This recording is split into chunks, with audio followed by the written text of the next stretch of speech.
what are you said in your email to me that you were in healthcare. Can you talk about a little bit more about who you are, what you do? Yeah, so I'm employed full-time in the healthcare industry. I've been in, probably for the last 23 years.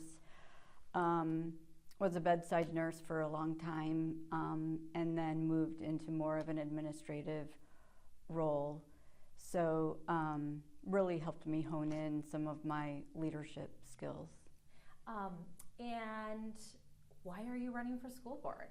I know you ran 2 years ago, and there were clearly some issues with how clear the verbiage was on the ballot.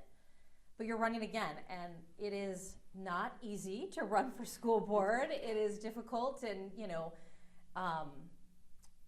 sometimes not great for the self-esteem. Why are you running? So probably like a lot of parents, I learned in COVID that I had a third grader who didn't know how to read. And so when I had gone to advocate for him at the school, it really felt like it fell on deaf ears. And I just thought, if this is happening to me, it's likely happening to other parents. And then as I started to peel back some of the layers of just parent involvement and trying to understand, why my son was just sort of passed along. I was an engaged parent. I was going to parent-teacher conferences. I was making sure he was doing his homework. And I was just shocked that he didn't know how to read. And when talking to the school, they were like, oh, he's fine, he's an A and B student, which he was, but he wasn't retaining what he was learning. And so I just really felt like I had an opportunity to maybe be a voice for parents who maybe didn't have the resources or the desire to put themselves in a public position. You said in your email to me that you were in part running for district transparency and, parent voice. Is the district currently being transparent? Is the board being transparent? I mean, how do you feel about, I know that you go to board meetings frequently. So how do you feel the district is doing from a district standpoint, but also from a board standpoint of transparency? So they do communicate well with the community. I mean, they utilize social media and those types of things to leverage what they want to get out. But my issue is it's not to the level that I think parents really are understanding. So I've probably been to 85 or 90% of the school board meetings over the last 2 years. And the majority of the board meetings really only last about 20 or 25 minutes. And you don't get to see dialogue between the board members about what they're thinking and why they're voting a certain way. All of that discussion is really happening behind closed doors. And, they do receive, they get a board packet, and they have, 5 or 6 days to review it before the board meeting. And so I don't think it's that the board members don't have the information. I think they're not being transparent about what their thoughts are regarding the issues that they're voting on. We don't get to hear the cost of significant purchases. We don't get to hear what other options were explored. Are there any strings attached if we go with this product or this program versus something else? Academics are not a regular focus at the board meetings. Really, the only time we look at it is when the testing scores come out. And so, in my opinion, you really can't fix what you can't acknowledge or track. And I don't know, maybe they're tracking it, but they're not telling us that. And so I just would like to see, how are we measuring that success? Because we'll probably get into this, but we're not moving the needle on our academic testing. Yeah, so it sounds like, from what I understand about boards, it's like they're supposed to be sort of a business meeting. And you're right, like they get a board packet, the board members are supposed to go over that. And then, there's not a lot of discussion about the context and the background. And it sounds to me like you want to be part of that discussion. Correct. I mean, I think voters deserve to know how their tax dollars are being spent. They deserve to know who's being hired into the school system. We send our kids there for 8 hours a day. I think as parents, we should be able to know who's teaching our kids. And so at a recent board meeting, they voted on a new hire, but they really didn't tell us anything about the position. And so I just think that's just not transparent. And it may be a good thing, like I might agree with a lot of the decisions that are being made, but I don't understand the whys or the hows behind it. And so to me, that just raises a level of concern when the information is not being brought to the public for greater understanding. Let's talk about test scores. The iRead scores we reported on Concord and other school districts back in July when the scores came out. And Concord did have a significant increase in their iRead scores, which, as you know, is third grade reading assessment. And, I think the district celebrated that, and they, but there is still work to do. So what would you, as a board member, how would you have a role in that? Because a lot of that, the way I understand it, is like curriculum and, and a lot of that is also like where students are and what they bring with them into the classroom and things teachers necessarily don't have the ability to control. As a board member, what role could you play in helping bring particularly iRead 3 scores up? So the board's job is to set policy that supports academic success. And so the demographics have changed at Concord over the last several years. And so now about 30% of our students are non-English speaking. And we have literacy coaches and instructional coaches that are there supporting the teachers in the classroom. But I really think we need to do a better job at really helping our non-English speakers to become fluent in English and then translate that over to how they're testing academically.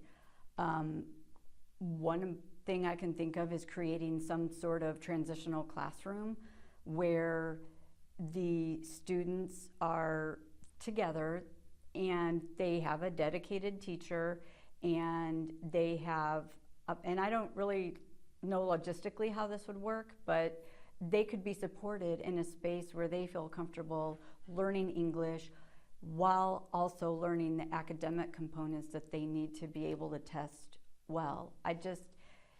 I would think that would offload a lot of the work of the teachers in the mainstream classrooms. When they're being pulled in so many directions, I'm sure it's challenging to teach to students who really don't understand what you're saying. And then at the other end, you have high ability students that you're also, trying to challenge them and making sure that they're getting what they need. I mean, the spectrum of ability is just so broad. So I think maybe developing something that really helps our non-English speakers would really, theoretically, it seems like it would move the needle on our academic scores. Let's talk about iLearn. iLearn is one of those tests where statewide scores look not good. I think the statewide score for ELA, like kids who were proficient or above proficient, was 40% or like somewhere around there. And then math, similar, 40%, not great. And a lot of districts in our area really struggle getting those iLearn scores up. Since we talked a little bit about iRead, let's talk about math. How, as a board member, or what as a board member would you suggest the district do to increase math scores on the iLearn? So I think historically we've really focused on literacy, and I think that has been a little bit of a detriment to looking at math because our reading scores had been, and ELA had been so far behind, compared to math over the years. And so I think we do have to relook at that, looking at, how to improve our math scores. So I guess I would begin as a board member looking at the curriculum and maybe, what are other school districts using that are being successful in raising their math scores. We could model we have literacy coaches. I mean, we could model, a math coach or, and maybe we do more intervention groups for math. There's a lot of intervention groups for ELA, but there's not really so much for math. And I think we lose a lot of time academics throughout the day with like social emotional learning. I hear from a lot of teachers, they spend a lot of time trying to just keep their classroom in order, like with behavioral issues. So I think some of that stems from, I think teachers need to be supported in the classroom with some of those behavioral concerns because it takes time to redirect students and it's just pulling away from the whole classroom. So I guess to summarize, I would start with looking at curriculum and is it the right thing for our school system, and reaching out to comparative school districts to see, hey, what have you used? And then really just supporting our teachers in the same way that we've done with the ELA. Because I really think Concord has effective teachers. We have some really great teachers, but they need to be supported. I mean, they can't handle all of it by themselves. So you mentioned social emotional learning and how maybe teachers were spending too much time there, but at the same time concerned about behavior. Is social emotional learning supposed to help some of that, to teach kids things like being kind, listening to your teacher, all that kind of stuff? There's a lot of criticism of social emotional learning, and there are people who fear that there are things being hidden in there. And I believe you've had some of those concerns as well. But I wonder, is the criticism of social emotional learning unfounded? Because kids do need help with behavior and learning what respect means and what kindness means, those kinds of things. So my philosophy is that parents are responsible for teaching the morals and values in their children. Now, I recognize that not all parents are engaged, and they're single parents just struggling to get by, and so, maybe they're not home or whatever. So, and I should say, social emotional learning, it is a mandate from the state, so it can't be completely eliminated. It's just part of our curriculum at this point.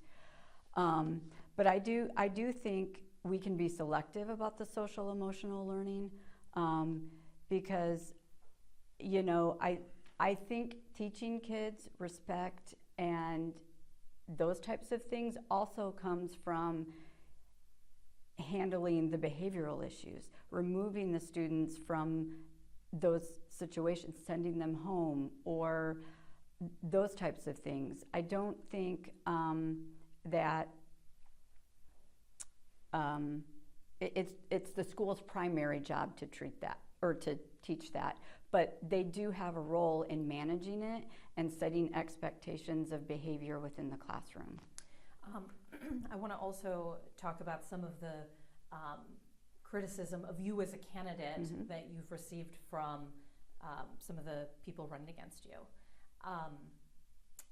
Are you affiliated with Purple for Parents, Indiana? I am. And, sorry, go ahead. No, you continue, I'm sorry. Yeah, and so, and there is a lot of controversy about that. And I would just say Purple for Parents is a group that is advocating for parental rights and the protection of children against sexual exploitation. And a lot of the controversy stems from people really not fully understanding the work that this organization does. So I would just encourage everybody to just go check it out and make your own decision. I think it's very easy for people to believe hate rather than the good in things. And so I just really encourage people to check it out for themselves and form their own opinion. The Southern Poverty, I know you're familiar, but the Southern Poverty Law Center declared Purple for Parents of Indiana, specifically one of their, designated hate groups. And Purple for Parents, I think for a lot of people that comes up and they're like, those parents are book banners. Do you want to ban books in Concord? So let me back up and just address the Southern Poverty Law Center. They're a left-wing organization that has really lost credibility over the years. So I don't really put much stock in what they're labeling hate groups because they've done it to so many organizations. It just really has lost merit. As far as banning books, schools do not have jurisdiction to ban books. That's a freedom in the United States that everybody should enjoy. But I will say it's the board's job to set policy where we have appropriate books with the appropriate age groups in our libraries. And so we have laws on the books that address this, and it's our job to make sure that we are following the law and that we are just protecting children from reading things that are not age appropriate. Is there any book right now in Concord that you have concerns about?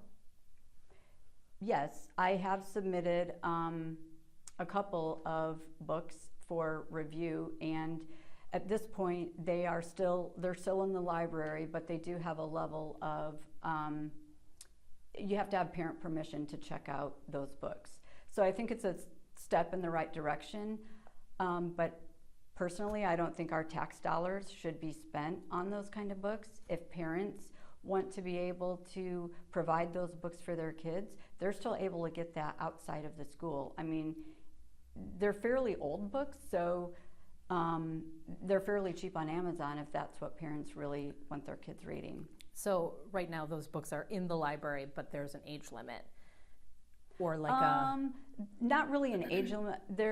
So one of the books is called 19 Minutes, and it's in the high school. The other book is called Sold, and that is in the junior high and the high school. And all of them have a parent permission to be able to check those books out. And just to be clear, are you okay with that circumstance as it exists, or would you? I would prefer them to be removed from the school. I think a parent permission gives the rights back to the parents to be able to decide if they want their children to read that. So I think it's a good step. I personally don't think our tax dollars should be spent on those books. What are those books about? I honestly don't know. So Sold is a book where it's about a girl in, I can't remember the country, but it's overseas, and her stepdad sells her into the sex trade industry. And she's, I think, 12 or 13, and it goes through graphic detail of how she was raped, how she was drugged. Towards the end of the book, it talks about selling a baby into the sex trade industry. And so I just really think that's not something our teenagers should be exposed to in the classroom. Is it a fiction or nonfiction? It's fiction. Okay. And I guess why not? Because it seems like it might be fiction, but it is something that is actually happening in the world. That's true. I guess shouldn't kids know about that? Well, again, I think that's a conversation that parents need to have with their kids. that opens a door for other, maybe more graphic types of books coming into the library. Like if it could be a slow entry for other things to come into the library. And I would encourage any parent to read it. Like, it's very graphic, and I'm not really sure what I can say here, but it talks about ripping a girl while a man is raping her. I don't understand how any parent would want their daughter to read that.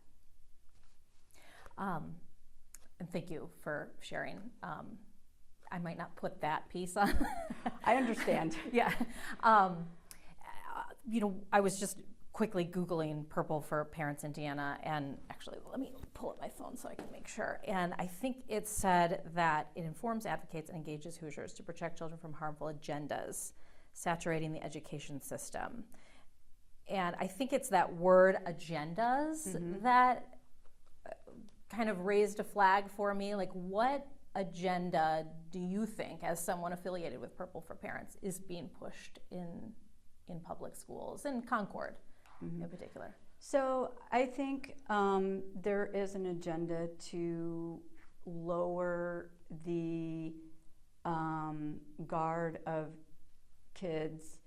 And I want to be clear, I'm speaking generally. I am not speaking specifically about Concord at this point. I'm talking about the education system in general. I think over the years, there has been this insidious agenda to get our students used to seeing that kind of material, or that it's okay to have sexually explicit material in our schools. I think mostly that's to destroy the family nucleus. When you're saying that it's okay to look at these things, it just really lowers kids' guards, because I think there's some sense that, I shouldn't be looking at this is wrong. And as parents, we're teaching our children, hey, this is wrong, you shouldn't be looking at this, but then they're exposed to it at school. Then they're conflicted because mom and dad are saying no, but here they're showing me this at school. And so I think overall, there just is an agenda to get our kids used to reading that kind of material. And I think part of it is honestly related to the government just being able to control the population. So to clarify, who is pushing the agenda? Is it the government, like if in Indiana, or like the U.S. government? I think right now a lot of it is the teachers union. They are really at the higher levels, and I'm not speaking locally again, I'm speaking on a more national basis. The teachers unions are very engaged with the Department of Education and with higher level government, and all of that is just flowing down. And I think a lot of it, I think at the local level, it's not, there's just a lack of understanding about how deeply rooted those things are. So when the messaging rolls down, it may seem like it's a good thing, but as you peel back the layers and you understand, who's paying for all of this stuff, then it's really, like the Bill Gates Foundation is heavily involved in education. He's affiliated with the UN and World Economic Forum. And so a lot of the things that's coming out of the teachers union is really associated with that. And so when it gets watered down as it's coming down to the local level, and so it gets implemented with really with no critical thought about, okay, where's this coming from and who's paying for it and that type of thing. And why would they want to, get rid of the family system? Like, why would they want to ruin public education? through teachers? Well, I think it makes people reliant on the government. When we're graduating students who are not mastering, reading and math and science and all the things, they're not able to critically think for themselves. They're not looking at evidence and making their own informed decisions. And so I think overall the agenda is really to keep our kids uneducated so that we just buy whatever is being sent our way that's coming down. Honestly, I think they want to be able to control the population, and one of the first things to look at is how our kids are being educated. If we're graduating students who can't think for themselves, I mean, what's easier than that? I just wonder how that would work here in Indiana, because Indiana is a pretty conservative state. Mm-hmm. And teachers are probably a very large voting segment of the population here, and Indiana continues to be a very conservative state with a Department of Education, an Indiana Department of Education, appointed by the government or the governor, the mm-hmm. legislature, and I can't see how that would how teachers at the lower end of the trickle down that you talk about would be pushing some sort of an agenda and not know it, but then also electing a conservative government here in Indiana.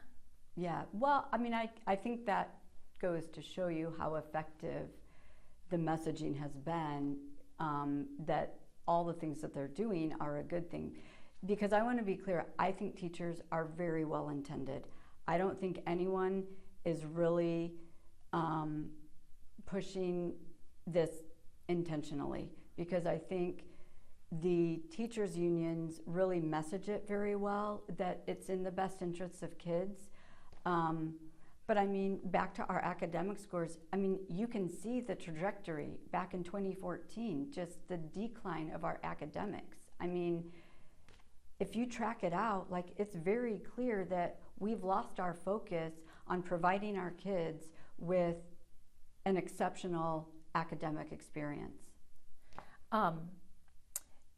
Yeah, but I also want to go back to teachers, because you said that we have great teachers, but at the same time, I wonder if some of that talk about how teachers, don't even realize they're indoctrinating kids, and the teachers union, if that type of conversation and that talk is part of the problem and what is making teachers leave the business or people not want to go in the business, that criticism or that questioning of how teachers are doing, if that is actually hurting the education that our kids are getting, because we're having a harder time finding teachers. I wonder what your thoughts are on that. Yeah, I mean, that's true. And Concord has had struggles with filling, teaching positions. And although this year we've been fortunate, I think almost all of the positions have been filled. So, but there have been a lot of teachers who have left the industry or have gone to some other alternative form of, educate, like maybe a micro school or something like that. So I do think, honestly, I don't really have a solution because it's such a big problem, but I do think that it does, the criticism probably does cause teachers to stop and wonder, like, why am I doing this if all I'm doing is being criticized? I mean, I think that's a fair assessment. Would you acknowledge that a lot of that criticism comes from groups like Purple for Parents of Indiana? That's true. So then I go back to, it's about transparency. I mean, and again, this is school administration and school boards, be transparent about what you're putting in our classrooms. I think our Attorney General has taken some really great steps to help improve that. We have the parent portal now where you can go in and look at different school systems and the types of curriculum they're doing. Parents can submit concerns there. And now the legislation was passed, I don't remember when, a couple of years ago, where schools have to post their curriculum and make it available to parents to review. So I don't, while I acknowledge what you're saying, but I also think school systems are not doing themselves any favors by not being as transparent as possible. I mean, every teacher I have ever spoken to says, we want more parents involved, we want parents engaged, but then when you show up and you start asking a bunch of questions, they silence you. And so it can't be both ways. So there has to be some, the truth probably is somewhere in the middle, or the solution is probably somewhere in the middle. Like, why can't we come together? We all claim what side of the aisle you're on. We all want to decide on what's best for our students. And that's really what we should focus on, and take off the opaqueness of all the decisions being made, and just let us know what you're thinking as parents, or as administrators, I'm sorry. And then, is there anything else I didn't ask that you want to make sure voters and viewers know? I just want voters to know that I'm a parental voice. I support our teachers. We have great teachers, but I will always vote in the best interest of parents and students, and I will not really compromise on that value. I think that's incredibly important, and as a board member, I would work to improve transparency. I'd like to bring more public dialogue to the meetings. And lastly, people are struggling financially. You know, the economy is not good. And so I would oppose any sort of referendum or any measure that is going to increase our property taxes. Our taxpayers cannot handle another tax on top of what they're already paying. Thanks for watching. Like and subscribe to the WSBT 22 YouTube channel.